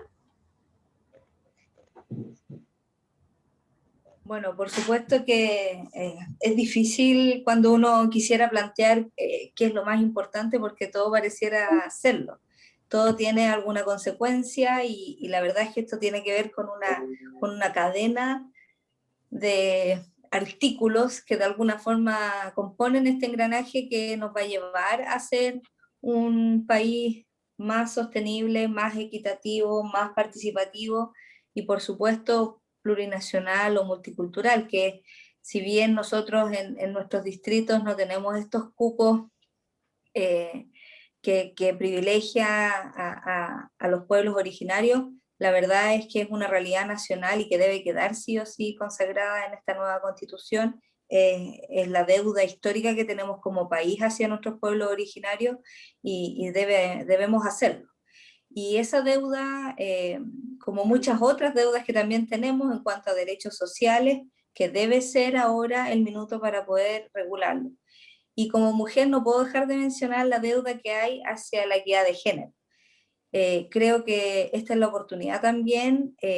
Por primera vez hay una elección que considera la paridad de género y da la oportunidad a que muchas mujeres candidatas hayamos podido postular, ¿cierto?, hoy día y querer llegar a estos espacios de toma de decisiones donde como mujer tenemos que relevar también todas las desigualdades que hemos tenido históricamente por este sistema patriarcal donde no nos ha incluido en la toma de decisiones, donde muy tardemente nos incluyó recién con el voto y ahora hace poquito nos está incluyendo en algunas tomas de decisiones y nos está permitiendo en este minuto participar con paridad al menos en esta elección de constituyente. Entonces, sí o sí debemos considerar algunos temas que no han sido considerados y que no van a ser considerados porque en realidad, por lo general, somos las mujeres las que llevamos entonces este vía crucis y esta desigualdad, y quienes conocemos desde primera fuente cómo es que nos afecta en el día a día, cómo se han invisibilizado algunos derechos que las mujeres debemos tener, y es la Constitución la que debe consagrarlos. Hay propuestas muy interesantes e importantes que han desarrollado distintos movimientos de mujeres que hoy día deben ser al menos tomados en cuenta en este proceso constituyente. Y la única forma de que este proceso constituyente sea exitoso no tiene que ver solamente con la importancia de las personas de ir a votar y elegir adecuadamente a sus constituyentes, que los represente, ¿cierto? Y que lleve el proyecto que ellos quieren, sino también en la redacción de este reglamento que mencionó José Antonio, que es absolutamente relevante para que este proceso sea exitoso. Si nosotros no consideramos las reglas mínimas con las cuales va a operar esta convención, va a ser más de lo mismo. Hoy día existe un nivel de desconfianza de la ciudadanía tan grande hacia todas las instituciones de forma transversal. Es por eso que yo participo de forma independiente también. Por eso no quise participar a través de un partido político o a través de un grupo económico, por supuesto menos. Es porque hoy día existe un nivel de desconfianza y esa confianza se debe recuperar. Y para poder recuperarla no tienen que eliminarse los partidos ni nada por el estilo, sino que tiene que trabajarse de una manera transparente y con la ciudadanía de la mano. Entonces, estas decisiones que se vayan a tomar, que van a construir esta nueva constitución, tienen que ser permanentemente informadas y hacer participar a la comunidad en este proceso de discusión y donde se llegue a este resultado final después de los 9 o 12 meses de trabajo. No puede ser que los constituyentes que llegan después nunca más tengan contacto con sus territorios y lleguen a presentarle después de un año un trabajo que fue trabajado de nuevo en 4 paredes sin consultarle a nadie. Entonces, junto con elegir a los constituyentes, también es muy importante que la comunidad se informe cuál es el proyecto que pretende defender cada uno de los constituyentes para la elaboración del reglamento. Y luego con eso trabajar los distintos proyectos de país que van a considerar esta garantía de derechos sociales, esta participación ciudadana más efectiva o este país más equitativo e inclusivo. Entonces, es muy importante, siento que ahí hay un acento que no se le ha dado mucho, pero que es importante poder hacerlo y que la ciudadanía se informe, porque la única forma de poder construir este nuevo Chile es con la participación real y efectiva de todos y todas. Gracias, Pamela. La verdad es que viste como en el punto con algunas preguntas que tenía ganas de hacerles. En función del tiempo voy a tratar de condensar todo en uno para que puedan responderlos, pero justamente quería preguntarles por los movimientos feministas que han tenido un estallido también, ¿no? La llamada tercera ola del feminismo acá en Chile, y que han sido de gran importancia y de gran impacto también para pensar una nueva constitución. Desde los movimientos feministas se piensa en una constitución con perspectiva de género, y que eso de alguna manera lo que hace es agrupar gran parte de las demandas que ustedes mismos han mencionado acá, ¿no? La vivienda digna, matrimonio igualitario, salud, ¿no? La autonomía del cuerpo, educación, etcétera. Entonces, quería preguntarles qué demandas ahí del movimiento feminista ustedes también tomarían para pensar esta nueva constitución, eso por un lado, y de la manito también, porque el feminismo cuestiona mucho estas jerarquías y tomas de poder, ¿no?, que hay actualmente. ¿Cómo lo haríamos? ¿Cómo lo harían ustedes que proponen para no terminar transformándose en un segundo congreso y que terminen siendo de alguna manera lo que decía Pamela, haciendo el mismo checklist al final con las mismas personas que los eligieron? Entonces, ¿cómo lo hacemos para que la población participe también mucho más activamente? Bien, sé que está bastante amplio, pero tratemos como de ir cerrando en una idea. José, no sé si partimos acá. Yo creo que ya he comentado el tema de la participación ciudadana como eje en la toma de decisiones. Por tanto, prefiero abocarme a la pregunta que no se ha tocado aquí, salvo tu pregunta, Carla, que es la posición de la mujer en la Constitución, y yo creo que es fundamental avanzar mucho más de lo que ya se ha hecho. Recordemos que la Constitución ya tuvo una modificación reconociendo a la mujer expresamente en sus derechos. Eso está en la Constitución actual, pero hay que establecer más garantías para hacer efectivo esa igualdad, la no discriminación arbitraria. Y por eso en el Día Internacional de la Mujer me tocó participar en varios cabildos, y ya lo había hecho en el 2014, 2015, los cabildos que me tocó coordinar en Rancagua, en Rengo, ahí en Lo Miranda con la señora María.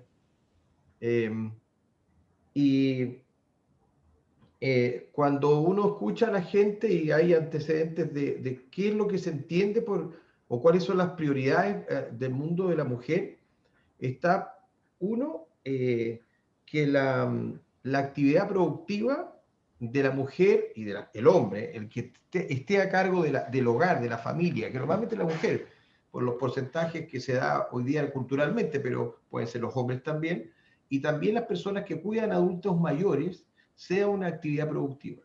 Eso es fundamental. Eso va de la mano con el derecho al trabajo y el derecho a la remuneración de las actividades productivas, que es hacerse cargo de la casa, hacerse cargo de los adultos mayores. Insisto, puede ser hombre o puede ser mujer. La persona que esté a cargo del hogar debe reconocerse esa actividad productiva.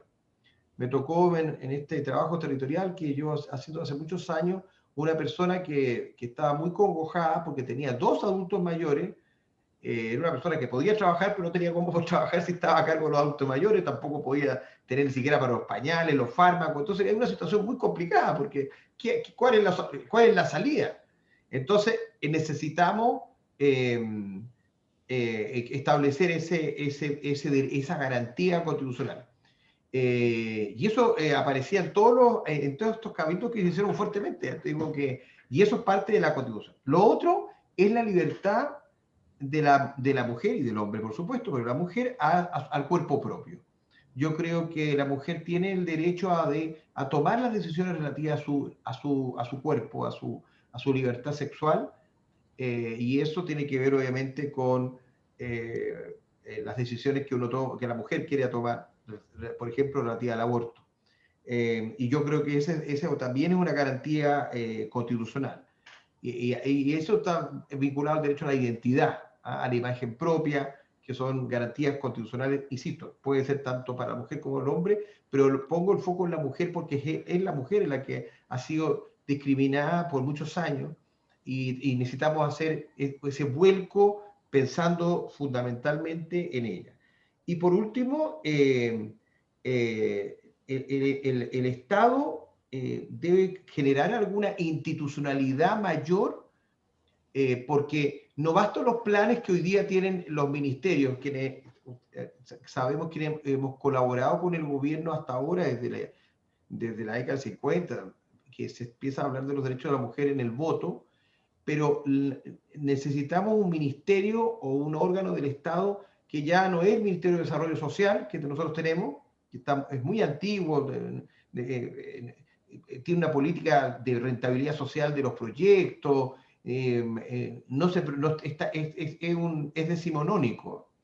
Necesitamos un ministerio, en mi opinión, de la familia, de la mujer, focalizándose fuertemente con competencias, con atribuciones, con programas de inclusión en el ámbito laboral, fundamentalmente, y en el ámbito del desarrollo de todas las formas de vida, que además controle que los sueldos, las remuneraciones de las mujeres sea equivalente al de los hombres, porque también vemos que eso no es así, y para que haya una igualdad tenemos que respaldar la desigualdad cultural. Entonces hay que poner garantías ojo, que la Constitución no es un bolsón desastre, que pongas todo, hay que colocar ciertos párrafos, que no es el momento técnico de decirlo, pero que apunten a igualar a no discriminar arbitrariamente a la mujer respecto al hombre en ninguna de las actividades productivas, ni tampoco políticas. Eso ya se ha avanzado harto en las listas de mujer y hombre en la parte electoral, pero insisto, en el ámbito laboral es donde todavía hay una deficiencia muy grande que tenemos que equilibrar.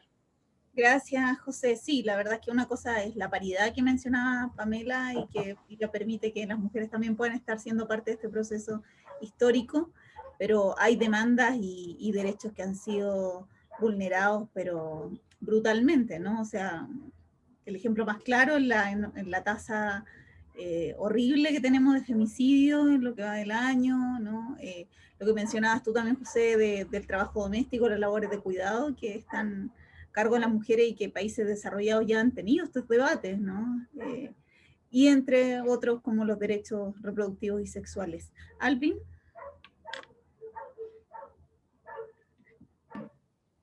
Bueno, es un gran tema. Yo primero comentar que nosotros está totalmente como incluido en nuestro programa. Nosotros, nuestra candidata de nuestra lista, Carmen Alarcón, representa la Asamblea Feminista, así como también está Lorena Contreras, que representa la Mesa Regional Mapuche, que también tiene una cosmovisión matrística, una cosmovisión no patriarcal, y justamente creemos que tenemos que dar el salto hacia una sociedad no patriarcal, que la sociedad patriarcal se agotó, digamos de alguna manera. La crisis global, la crisis ecosistémica demuestra que su forma de actuar está agotada. No estuvo al borde de la hecatombe nuclear, ahora nos tiene al borde de la hecatombe ecosistémica. Entonces, ya el modelo está proscrito, que justamente ha impedido el desarrollo de la democracia representativa, porque el patriarcado es algo muy vertical, impide la apertura hacia la comunidad. La presencia de la mujer no es solamente un tema de justicia, sino que también es por un tema de su inteligencia. Hay un tema biológico, por ejemplo, que se dice que la mujer tiene mucho más desarrollado el cuerpo calloso del cerebro, que permite una actividad más múltiple, permite una mirada más horizontal de la vida. Los hombres somos más cabeza dura, por decirlo en términos burdos, nos fijamos en los objetivos y perdemos perspectiva de inclusión de las circunstancias. Entonces, para mí se requiere, claro, pasar a una mayor igualdad salarial, coparticipación en el directorio de la empresa. Está demostrado que las empresas donde hay coparticipación funcionan mejor ambiente laboral, etcétera. Son más sostenibles también. La paridad, no solamente en la convención, sino la paridad en todo el ámbito público, comprendiendo que ese equilibrio es el que nos va a permitir avanzar. La proscripción de la violencia de género, y eso requiere no solamente la sanción dura, sino que también requiere un trabajo educativo, como culturalmente el patriarcado trae esta idea de posesión que viene, por ejemplo, romano, ¿no? donde el patriarca tenía posesión sobre el cuerpo de la mujer y de los hijos. Esto requiere un cambio cultural, digamos, la posesividad sexual, requiere educación emocional, sobre todo de los varones, y eso tiene que ser enfrentado. Ahí donde está la carencia, hay que inyectar energía y recursos. Los derechos reproductivos, por supuesto, porque si la mujer, digamos, no tiene derechos reproductivos, toda la injusticia social, y como la invisibilización del trabajo, de la crianza y doméstico, todo el modelo disparejo lo termina soportando ella, y eso es tremendamente injusto. Eso principalmente, digamos, nosotros como lista, y nosotros particularmente tomamos las demandas del movimiento feminista. Y también el ecofeminismo, que tiene que ver con lo mismo, tiene que ver con la determinación comunitaria, local, horizontal de las decisiones, y esa es la transformación que necesitamos. Y finalmente... Perdón. Sí. Gracias. Sí, estoy bien en el tiempo, ¿no? ¿Cómo estoy? Ya estoy para cerrar. Un minuto. Un minuto. Perfecto. Y pasando al tema de la participación en el reglamento, yo concuerdo totalmente con Pamela, que para mí es clave que el contacto con la base no se corte para que este proceso sea exitoso. Porque, tal como dice Pamela, estamos con una crisis de legitimidad, una crisis de confianza, que esto es muy frágil. Si se rompe, bueno, vamos a pasar quizás, no sabemos lo que va a pasar, pero podría ser 10 años de inestabilidad institucional, 20 años como ya ha pasado antes. Entonces, y esto solamente se va a permitir si se establecen los mecanismos de participación. Es como que hay que irse de cabeza al reglamento, apenas se forme la convención, a establecer su reglamento, apenas termine la elección, ya ponernos de acuerdo, empezar a ponernos de acuerdo de cómo hacer esos mecanismos como prioridad 1, de cara a la instalación de la Convención Constitucional, y además por un tema de transparencia como único antídoto frente al lobby feroz que va a haber por los conglomerados económicos para impedir los avances. Entonces, sobre la transparencia activa y presente, digamos, durante todo el proceso de la convención, va a ser lo que va a permitir que esto salga bien. Porque en el fondo, por así decirlo, el antídoto del mal es la luz, es la transparencia. Entonces, creo que esos dos factores que van de la mano, la transparencia y la participación, son esenciales para que este proceso pueda tener éxito. Muchas gracias, Alvin. Pamela.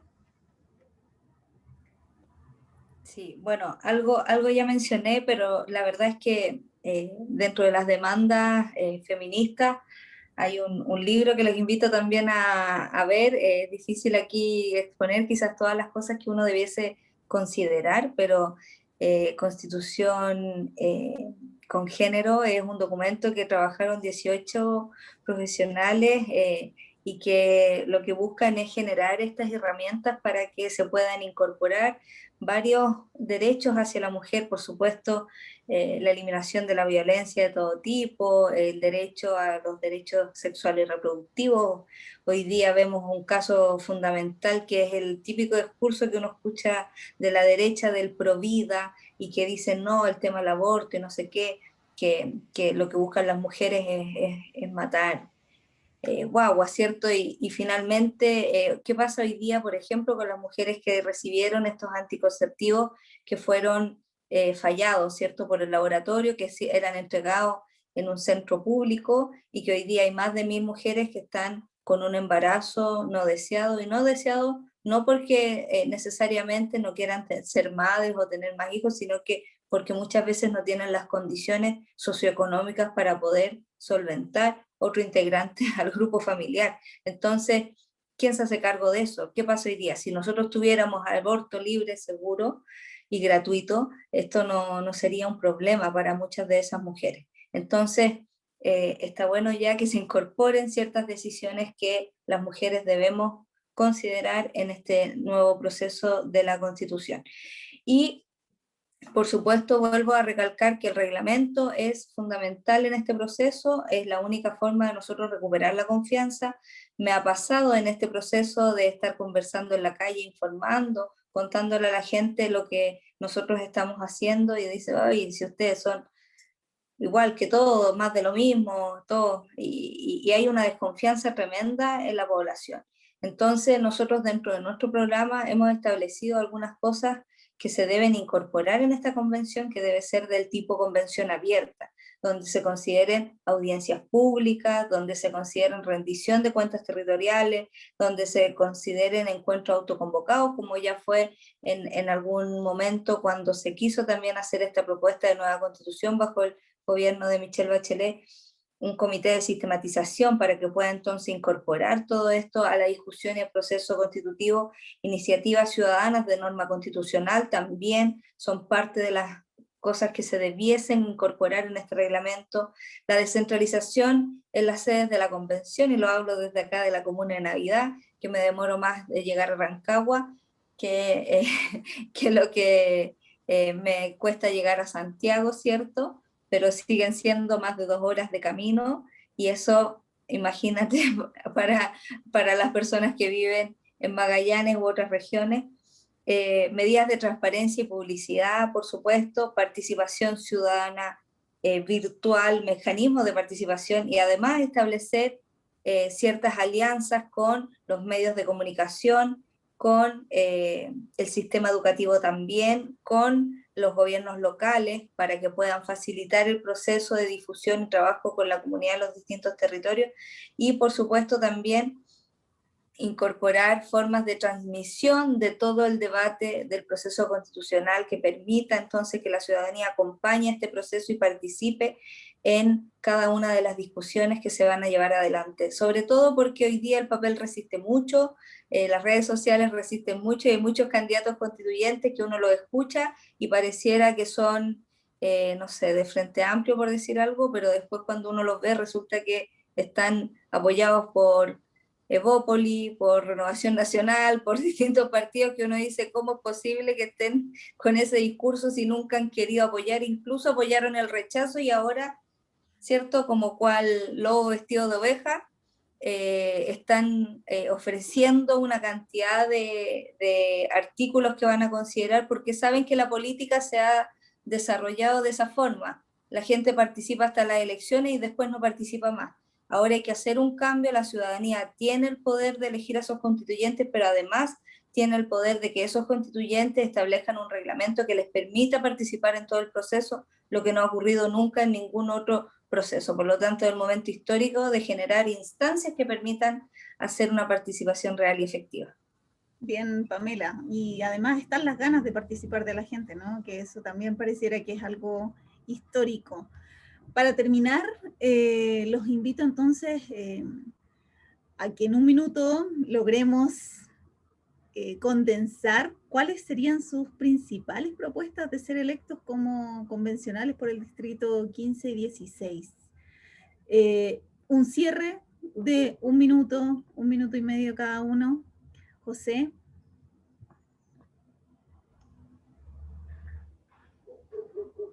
Bueno, siempre que estoy en este programa además veo los mensajes que te mandan a propósito de comentar los temas, pero el mensaje sería que siempre las personas tenemos buenos, creo yo, deseos de mejorar la situación de lo que está ocurriendo en el país, y tenemos una buena noticia, digamos, tenemos ingresos económicos que nos permiten desarrollarnos con mayor inclusión y mejorar la calidad de vida de las personas, que es lo que todos queremos.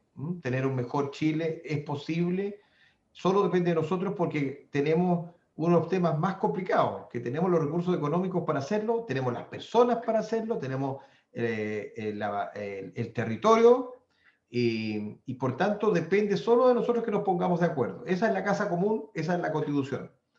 Y este es el desafío más importante después de la independencia nacional, hacia 1818, de establecer una nueva constitución, es la Carta Fundamental, y por eso no basta solamente tener ganas de hacer las cosas, sino saber hacerlas. Y este desafío no se va a dar nunca más. Va a ser muy difícil que elijamos de nuevo una convención constitucional, y por eso es llamar a la reflexión a todos los que nos están escuchando, primero para ir a votar, para, como decía Pamela, informarse, conocer las propuestas, conocer a las personas, depositar la confianza en quienes puedan hacer el cambio, porque la pelea contra aquellos que estaban por rechazar la constitución, una nueva constitución, los que estuvieron por el no apruebo, y hoy día, lamentablemente, en nuestra querida región de O'Higgins figuran con un gran despliegue económico, y con una postura que confunde a la ciudadanía, porque pareciese que somos todos iguales y no somos iguales. Yo estoy por el apruebo de una nueva constitución, vengo haciendo cabildos desde el 2014, creo que acá todos los que estamos aquí estamos por mejorar las cosas y una nueva constitución, y los que no están, o muchas veces no están, aparecen con títulos para la canción, pero la verdad es que por eso llamar a quienes estamos por cambiar la constitución, y ahí están nuestras propuestas. Ojalá estuviéramos todos, hay que escoger algunos, y por eso es que con mucho cariño he dejado la academia, las consultorías y lo que antes eran cabildos, Carla, para llamar a una nueva constitución, ahora es realidad, y mi vocación de servicio público es estar en esta convención constitucional, que es lo más importante que he podido hacer después de tener a mi esposa querida y mis hijas y mi hijo. Este es el desafío más interesante en mi vida profesional, por el bien de nuestra querida región de O'Higgins y del país. Muchas gracias, José. Alvin. Gracias, Carla. Agradecer el espacio, agradecer la participación de José, de Pamela, de la Gisela que se cayó. Bueno, para nosotros creemos que es súper importante el momento que estamos viviendo, un momento histórico. Yo creo que en realidad como país nunca hemos sido independientes.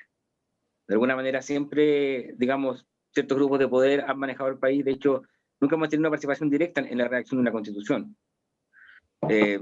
¿Cómo podríamos tenerlo ahora? Yo creo que es súper importante como tomar conciencia de esto, tomar conciencia de este principio fundamental, que es la autodeterminación de los pueblos, la posibilidad de elegir el modelo de desarrollo, de confiar en nuestra sabiduría colectiva, y no tanto de expertos o de cierta élite que venga a decirnos lo que tenemos que hacer. Entonces, es la gran oportunidad de plasmar esa sabiduría como el saber popular. El saber popular está lleno de sabiduría ancestral, de que en el fondo sí sabemos lo que necesitamos, sí sabemos lo que es bueno para nosotros. Por supuesto que podemos ser nutridos por saber científico, por otro tipo de saber, pero sí podemos decidirlo, sí podemos decidir un país mejor, y está claro, le entregamos esto a una elite y veamos el desastre que tenemos. Entonces, a la vista del amo engorda el ganado, y el amo es el pueblo.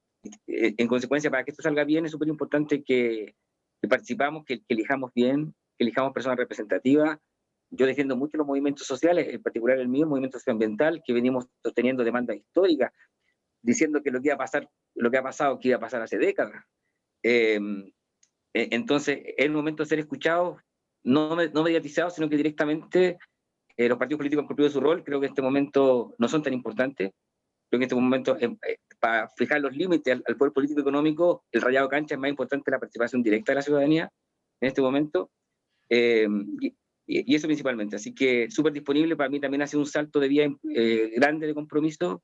Sé que mi vida, independientemente de cómo salga la elección, se ha visto transformada por esta entrega total que he vivido, y eso, pues, a seguir confiando también en nuestra sabiduría colectiva que se pueda manifestar en esa convención, para el bien de todo Haití. Gracias, Alvin. Pamela. Y bueno, el estar aquí no tiene que ver solo con un desafío personal, sino que tiene que ver con una confianza que ha depositado mucha gente en lo que uno puede llegar a hacer cuando llegue a la Convención Constitucional. Y la verdad es que una responsabilidad tremenda, es un desafío muy lindo, pero muy complejo también, porque es muy difícil desde la independencia también poder llegar a contarles a todos y todas cuál es el proyecto que uno quiere, cuál es la reforma o el nuevo país que uno quiere construir a través de esta nueva constitución. Por lo tanto, yo agradezco este espacio a la universidad de nuestra región, además, que trata de visibilizar las candidaturas, y si nos atrevemos aquí a participar, a contestar, a contar nuestra idea de proyecto país, es porque es necesario que la comunidad se informe y vote informada y vote consciente. Es lo principal. Por eso es que mi candidatura lo que busca es esta convención abierta que les comentaba, que tiene que ser participativa en conjunto con la comunidad. Para eso también, y algo muy importante, y quizás aquí voy a mencionar un poco la propuesta de Gisela también, que lamentablemente se cayó, pero que es parte del distrito 16, y que dentro de la defensa que ella hace como pescadora artesanal tiene que ver justamente con incorporar nuestro maritorio, incorporar nuestro mar y sus bienes naturales que existen, que hoy día ni siquiera están mencionados en nuestra Constitución, teniendo kilómetros y kilómetros de costa y teniendo más superficie de mar dentro de nuestra soberanía que la de tierra, pero parece irrisorio, pero no está considerada en la Constitución. Entonces son cosas fundamentales que hoy día deben cambiar, y es la oportunidad para poder hacerlo. Además de, por supuesto, generar esta constitución con género, además de garantizar estos derechos sociales, además de identificar nuestros bienes naturales, ya no solo recursos naturales, sino que bienes naturales, y que estos sean entonces protegidos de tal manera de asegurar su sostenibilidad, es parte de lo que debemos sí o sí considerar en esta nueva constitución. Los invito a todos y todas los que están viendo este conversatorio, de que puedan informarse también sobre los financiamientos de los constituyentes. Es muy importante saber quién está detrás de cada uno de los constituyentes. Hay constituyentes que los está financiando Juan Sutil, hay constituyentes que los está financiando grandes grupos económicos. Entonces, ¿ustedes creen que esos grandes grupos económicos van a querer hacer cambios que permitan generar estas garantías de derechos sociales, o este cambio de enfoque y de mirada extractivista que tiene nuestro país? Entonces, por favor, nosotros nos hemos puesto a disposición, hemos sacrificado nuestro tiempo, familia, todo, para que este proceso sea el mejor para nuestro país, y no solamente para nuestra familia, sino que para todo nuestro país. Por lo tanto, ahora es usted el que toma la decisión a través de su voto este 15 y 16 de mayo, en elegir bien en votar consciente y en llevar a la Constitución a los constituyentes que van a defender este proyecto país que va a ser más solidario, más equitativo, más participativo y por supuesto plurinacional. Muchas gracias, Pamela. La verdad es que el tiempo se nos pasó muy rápido. Siento que quedaron muchos temas ahí, como siempre, fuera, que uno quisiera profundizar un poquito más. El tiempo se nos hizo corto. Lamento también que Gisela no haya podido continuar en el debate, que estaba muy interesante su perspectiva, su propuesta. Les agradezco su tiempo, disposición y las ganas de conversar y debatir democráticamente. Asimismo, también invito a participar de las siguientes sesiones del ciclo de conversaciones constituyentes en la UH, en el que participarán también más candidatos a convencionales de los distritos 15 y 16 de la región de O'Higgins. Y adicionalmente también los invito a participar de las sesiones siguientes del ciclo de miércoles constituyente en la Universidad de O'Higgins. Yo les agradezco su tiempo, disposición, les deseo mucho éxito en el desafío que están enfrentando y esperemos que el cambio histórico y sus propuestas estén al nivel también del país que necesitamos todos y todas. Muchas gracias. Muchas gracias a ustedes. Chao, gracias. Que estén muy bien. Saludos. Igual. Chao, Pamela. Chao, José Antonio.